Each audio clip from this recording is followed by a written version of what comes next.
Hi everyone, welcome back to my channel. మా చిన్నోడికి 6 months start అయ్యాయి అనమాట. సో ఈ వీడియో ఏంటంటే అన్ని పప్పులు మిక్స్ చేసి పెడుతూ ఉంటారు కదా, అది 6th మంత్లో అనేది అస్సలు స్టార్ట్ చేయకూడదు. ఎందుకంటే ఇప్పుడిప్పుడే ఫుడ్ అలవాటు చేస్తాం కాబట్టి ఫస్ట్ అయితే పెసరపప్పుతో స్టార్ట్ చేయమని చెప్పారు. నేను ఈ వీడియో ఈ ఇన్ఫర్మేషన్ని చాలామంది దగ్గర అడిగి కనుక్కొనే స్టార్ట్ చేస్తున్నాను. చిన్నపిల్లల ఫుడ్ కాబట్టి ఇక్కడైతే 1 కప్పు పెసరపప్పు తీసుకుంటే దానికి 3 times రైస్ తీసుకోను అనమాట. ఒక 3-4 times బాగా వాష్ చేసి ఓవర్ నైట్ అంతా మనం ఇలా గాలికి డ్రై చేసుకోవాలి. దీన్ని నెక్స్ట్ డే వీటిని మంచిగా ఒక గిన్నెలోకి తీసుకొని లో ఫ్లేమ్లో పెట్టుకొని మాత్రమే ఫ్రై చేసుకోవాలి.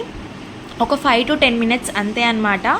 దీంట్లోకి వాళ్ళకి వాము జీలకర్రని కూడా యాడ్ చేయాలి. ఎందుకంటే పప్పు కదా, గ్యాస్ ఫామ్ అయ్యే ఛాన్స్ ఉంటుంది కాబట్టి వాము జీలకర్రని కూడా వేసుకొని లాస్ట్లో ఫ్రై చేసుకోవాలి. ఇది బ్లాక్ కలర్ వచ్చేంతకు అస్సలు ఫ్రై చేయొద్దు, ఎందుకంటే చేదైపోతుంది. జస్ట్ రెడ్డిష్ బ్రౌన్ వచ్చేంత వరకు కలుపుకుంటే చాలన్నమాట. ఎక్కువ కూడా ఫ్రై అవ్వనివ్వదు. దీన్ని మిక్సీ పట్టుకొని ఈ పొడిని మార్నింగ్ అండ్ ఈవినింగ్ ఒక్కొక్క స్పూన్ తినిపిస్తే చాలు. Thanks for watching.